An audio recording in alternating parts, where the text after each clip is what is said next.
alaykum hammaga. Bizda 8 kiloli artel kir mashinamiz. Pachimliklar yetgan.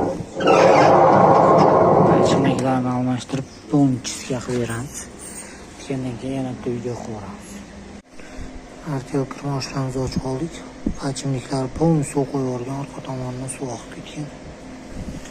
Pachimliklarni yangilab, chiroyli qilib yuvib tozalab beramiz.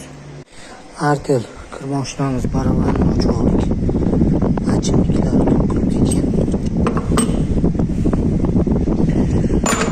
Ichlarni polni chiska qilamiz. Barabanlarni yuvib tozalab, yangi pachimliklar qo'yib, chiroyli qilib beramiz. Mashinamiz baraban chiskadan keyingi holati. Yuvib tozalab oldik. Xohlasa pachimliklarni qoqib, yig'ib egalariga topshiramiz. Artel 8 kilolik kir mashinamiz tayyor bo'ldi.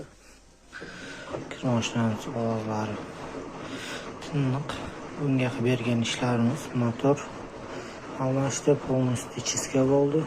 Yangi pachimliklarni qoqib, chiroyli qilib yig'ib berdik egalariga.